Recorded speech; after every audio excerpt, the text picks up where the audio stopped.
Hugo Yasky, que ya está con nosotros. Hugo, ¿cómo estás? ¿Todo bien? ¿Qué tal? Muy bien, buenas noches. La reforma judicial, vamos a ir después a la cuestión, digamos, de sindical y la relación con el gobierno nacional, pero digo, ¿la reforma judicial es una nueva 125 o es democratizar la justicia? No, para nada, es tratar de definitivamente componer algo que está muy mal y muy mal frente a los ojos de la sociedad. El presidente lo dijo siempre, lo dijo en campaña y lo dijo cuando inauguró las sesiones del Poder Legislativo en el discurso del 1 de mayo. La reforma de la justicia es uno de los grandes temas que hay que resolver en la Argentina. Si se tratara de un poder judicial que en las encuestas de opinión aparece como un poder judicial con imagen positiva, con ponderación de la ciudadanía en sentido positivo, si la gente dijera la justicia así como está bárbaro, funciona bien, desde ya que la empresa que intenta el presidente de la Nación estaría con viento en contra. Pero ¿quién puede cuestionar que nadie cree en la justicia? ¿Quién puede cuestionar que esta justicia, para la inmensa mayoría de los argentinos, es opaca, es oblicua, está llena de vericuetos y generalmente responde a los que tienen el poder económico? Y además funciona mal, y además es lenta, y además es perezosa. Entonces creo que está claro que lo que se va a hacer, más allá de algunos delirios de alguna gente que se imagina que cualquier cosa que haga Alberto Fernández es una nueva 125. O sea, están soñando con una nueva 125 y me parece que es como si fuera el sueño erótico de la oposición, la 125 todas las semanas. Me parece que esta vez le van a agarrar al vizcachazo porque la inmensa mayoría de la sociedad cree que esta justicia, así como está mal, que funciona mal, que no imparte justicia y que hay que cambiar.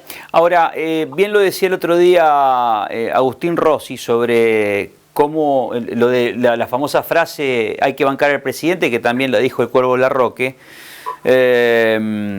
Digo, del otro lado es como que, lo marcó en este programa, dijo, del otro lado hay una oposición que puede ser Macri, Mario Vidal, Larreta, pero están todos juntos, puede ser el radicalismo, digamos, de Juntos por el Cambio, pero están todos juntos. Si cometemos esos errores, dijo el Chivo Rossi, de mostrar, exteriorizar los matices y las posturas diferentes que puede haber dentro del justicialismo, vamos a cometer un error garrafal. ¿Pensás que ese sueño erótico que acabas de mencionar que tiene la oposición, por ahí se le da mucho de comer cuando hay internismos?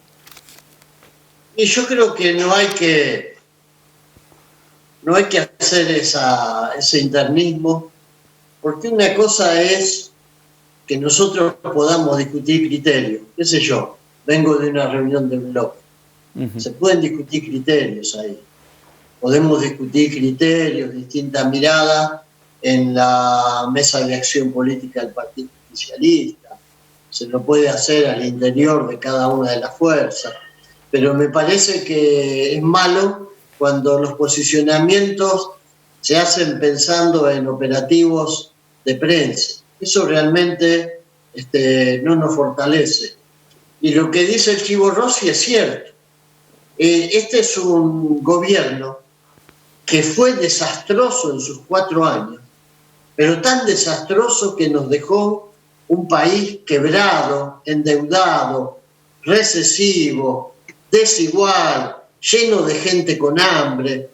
Piensen que la primera medida que tomó el gobierno fue repartir tarjetas alimentarias, como si fuera un bombero que tiene que ir a apagar focos de incendio con tarjetas alimentarias.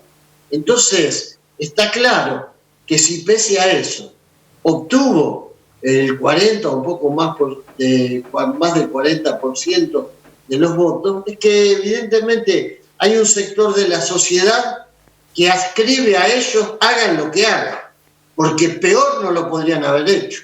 La verdad, peor no lo podrían haber hecho, y sin embargo obtuvieron más del 40% de los votos.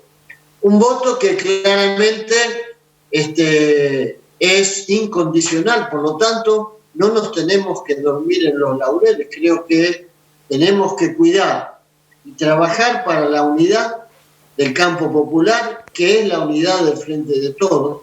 Y si uno lee con inteligencia lo que dice Clarín, lo que dice La Nación, todas las semanas hay 3, 4 editoriales pidiendo que el Frente de Todos se rompa, diciendo que hay una parte de la sociedad que le exige a Alberto Fernández que se aleje de Cristina, otros que echan cizaña en sentido inverso, pero todo con un objetivo muy concreto. Ellos saben que mientras el Frente de Todos esté unido, va a seguir creciendo. Y por supuesto, tenemos un gran desafío de acá al 2021, que es resolver una parte de los problemas que ahora son más graves, porque hay que verlo objetivamente. Si eran graves antes de la pandemia, ahora son más graves. Entonces, hay que abocarse a esas cosas, resolver los problemas concretos de nuestro pueblo y dejar que la oposición le ladre a la luna y no dividirse. Si hacemos eso, no tengo duda de que vamos a transitar hacia un nuevo gobierno con la oportunidad de seguir transformando el país. ¿Pensás vos que la reforma judicial, volviendo al primer tema, detrás de todo, digamos, repito lo que acabas de decir porque me parece un título interesante como analogía, el sueño erótico de una 125 es, en definitiva, el poroteo por la cantidad de miembros de la Corte Suprema? No, yo creo que es más que eso.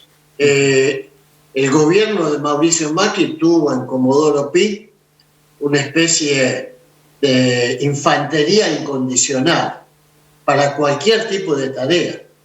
Piense que son jueces que llevaron adelante una encarnizada persecución política, que se llevaron por delante no solamente a mujeres y hombres de la oposición, sino que también, por ejemplo, lo hicieron con empresarios. No dudaron en encarcelar a empresarios, en extorsionarlos, en someterlo a una suerte de tortura psicológica para que esos empresarios declararan como arrepentidos. Pensemos que el partido oficialista o que Mauricio Macri mandó intervenir el principal partido de la oposición. Eso hubiese sido un escándalo. Imagínense a Alberto Fernández con todos estos alaridos que pegan los opositores, si un día se levantase y le dijese a un juez hay que intervenir el partido opositor, hay que intervenir la Unión Cívica Radical y vamos a poner de interventor a un tipo que vamos a elegir a dedo nosotros. Y una jueza convalidó todo eso. Está claro que era una justicia que la utilizaban todo terreno para cualquier cosa. Eso es lo que están defendiendo, además del número de los jueces que puedan integrar la Corte. Esa figura que fue interventor, uno de ellos era Barrio Nuevo, es del movimiento obrero. ¿Cómo se canalizan esos matices también, esas corrientes de opinión diferentes que tienen hasta en la praxis, digamos, entre miembros de la CTA, por ejemplo, y hasta inclusive miembros de la CGT con respecto a estos sectores del movimiento obrero? No, yo creo que Barrio Nuevo es un caso especial porque creo que dentro del movimiento sindical peronista se cayó el mapa. El día que aceptó ser interventor del propio partido que representa todo el peronismo por una tarea que le encarga el que quería dividir, porque la intervención del Partido Justicialista era impedir que el peronismo se uniera, como se unió en el Frente de Todos. Y todos sabemos que si hubiese sido exitosa la tarea que le encomendaron, hoy gobernaba Mauricio Macri la Argentina y estaríamos en el medio de un caos. Pero por suerte no pasó, por eso creo que Barrio Nuevo ya creo que no está ni en el mapa de la CGT. Me da la sensación que es un dirigente que surcó todos los mares, que se fue del continente que es el peronismo. Y creo que las diferencias en el movimiento sindical existen, son reales, pero en última instancia supimos estar juntos en la mesa de acción política del Partido Justicialista, los distintos sectores. La CGT adentro tiene todo un verdadero abanico de dirigentes que expresan distintas posiciones, de algunos estamos más cerca que de otros, pero hay que tratar de que las centrales sindicales busquen el camino de la unidad. Si la unidad orgánica no es posible, por lo menos en torno a las cuestiones concretas de la coyuntura. Es decir, qué sé yo, defender juntos la necesidad de la conformación del Consejo Político, del Consejo Económico y Social, estar juntos defendiendo la ley de teletrabajo, por ejemplo, como estuvimos. Es decir, las cuestiones concretas nos tienen que encontrar remando para el mismo lado. A ver, en este mapa político, la situación del Congreso en varios temas, por ejemplo, estamos muy expectantes de cómo van a ser las 60 medidas económicas que plantea el Gobierno Nacional.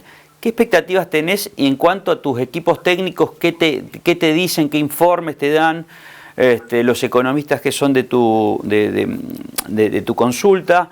En cuanto a la inflación, que es un tema clave, porque más allá de que hoy lo primero que hizo el gobierno, como bien dijiste, fue las tarjetas alimentar, como si fueran bomberos apagando incendios, ahora empiezan a hablar de unas 60 medidas para reactivar la economía. ¿Qué número en la cabeza de Yasky, como líder sindical y como político, piensa que va a llegar en diciembre a tener la inflación? No, es difícil. Yo creo que ni siquiera nuestros economistas, que son gente muy, muy preparada y respetable, hablo de cifras, casi todos ellos académicos, que han escrito libros, que han estado en la gestión. Hoy ninguno se anima a hablar de la inflación para el cierre de este año por el sencillo hecho de que el mundo está viviendo bajo condiciones absolutamente anómalas. Pensá que el Producto Bruto Interno de los Estados Unidos está cayendo casi un 32%.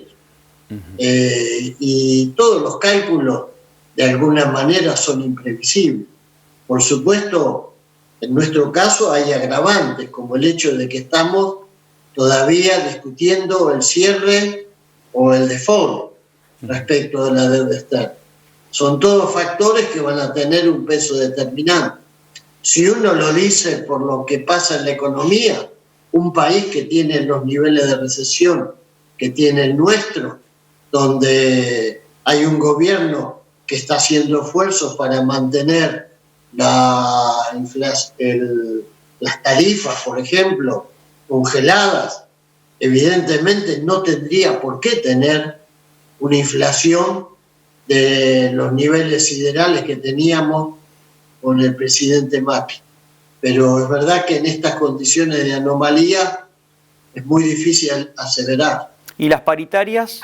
¿Qué pensás vos? ¿Son tiempos para empezar a hablar? Y yo creo que en cuanto la economía se empiece a reactivar, hay que empezar a hablar de paritarias. Y en los sectores donde no ha habido una baja de la rentabilidad, hay que empezar a hablar ya. Algunos ya lo están haciendo, por ejemplo, el sindicato de la alimentación. Los grupos empresarios poderosos de la alimentación pretendían que hubiese aumento cero y hubo conflicto con el gremio de la alimentación y se logró un aumento. Pero en otros sectores se redujo a un 75% el salario. No, claro, por eso digo. Y lo formuló la cúpula de la CGT, a ese acuerdo. Por eso digo, donde no hubo merma de la actividad, no hay ningún motivo para que no se esté discutiendo la paritaria. Pongo el ejemplo, gremio de la alimentación, donde los jefes de la Cámara Empresaria querían que no hubiera aumento y hubo aumento porque la gente lo peleó. Hay empresas, como vos decís, donde todavía se está cobrando el 75% del salario, que se lo está cobrando con el 50% que pone el gobierno nacional. Sí. En Santa Fe, solamente en Santa Fe, hay 250.000 trabajadoras y trabajadores cobrando en esas condiciones. Es una enormidad. Vos pensás que todo lo que se perdió de empleo desde febrero a mayo, que fue mucho, fueron 260.000 puestos en el país. Y en Santa Fe solo tenés 250.000 salarios que lo está sosteniendo el Estado. Yo creo que en cuanto esas empresas empiecen a caminar sin el andador del ATP, y en cuanto se empiecen a recuperar, tendremos que discutir también cómo recuperamos el salario. Y si los empresarios dicen, bueno, ahora estamos a pérdida, cuando recuperemos discutimos, y habrá que discutir entonces cómo participamos en las utilidades. Porque siempre nos llaman para participar de las pérdidas. Alguna vez tendremos que estar para participar de las utilidades. Creo que habría que discutirlo así. ¿En qué quedó la última, y gracias por tu tiempo, en qué quedó el impuesto por única vez que se había gestado, dicen algunos, en el Instituto Patria, pero que después hubo otros proyectos más? ¿En qué queda ese impuesto? ¿Es posible? ¿Es factible? ¿Cómo empiezan a jugar las fuerzas políticas? Y hasta ahora no se pudo tratar porque este impuesto iría dirigido a 10.000, 12.000 grandes poseedores de fortunas personales. Y se armó una cola alrededor del Congreso de gente que se quería anotar para pagar el impuesto, millonarios que venían a anotarse. Sería lindo que esto que estoy diciendo yo, como en tono irónico, hubiese sido verdad, ¿no? Que hubiese habido algún millonario que hubiese levantado la mano y hubiese dicho... Ahora, ¿cómo puede ser, explícame esto, cómo puede ser que estos mismos millonarios que ven siempre, digamos, el futuro en Europa y Estados Unidos, no vean que los filántropos o empresarios, digamos, magnates de Estados Unidos y Europa dicen cóbrennos los impuestos y los sacan en solicitadas en los medios de tirada masiva? Digo, ¿cómo se puede entender, digamos, que los tipos que más tienen guita en la Argentina siempre toman de ejemplo a Estados Unidos y a la Unión Europea, pero no toman los ejemplos justamente de solidaridad? Claro. Eso te demuestra la calidad del empresariado que nosotros tenemos. Y ojo, lo digo con un ánimo lo más objetivo posible. Si vos tenés un gran empresariado que sus ganancias las dolariza y las lleva a los paraísos fiscales, si tenés, como tuvimos nosotros, un ministro de Economía, el señor Duhovne, que tenía el 80% de una cifra de 7 ceros dolarizada en paraíso fiscal, y para explicarlo dijo, bueno, él siendo ministro de Economía dijo, el día que crea en el país lo voy a traer. Si vos tenés ese tipo de conducta, está claro que se van a oponer a que haya este impuesto, y es lo que están haciendo, y están generando una corriente de opinión que en realidad es muy minoritaria y se expresa solamente a través de los editorialistas y los grandes medios, pero el impuesto se va a discutir y se va a aprobar. Y sobre todo, hay algo que yo quiero rescatar. Se siguen haciendo encuestas de opinión que las encargan incluso estos grupos poderosos para ver si lograron que se revirtiera la situación, pero el 65% aproximadamente sigue opinando que este impuesto es justo y es necesario. Y yo creo que va a ser aprobado finalmente. Cuando hayamos desagotado del temario de la agenda del Congreso estos temas que ahora tenemos, que son de alguna manera urgentes, vamos a ir a discutir ese impuesto y lo vamos a aprobar. Gracias, Hugo. Muchas gracias por esta comunicación. Un abrazo. Gracias a ustedes. Hasta luego.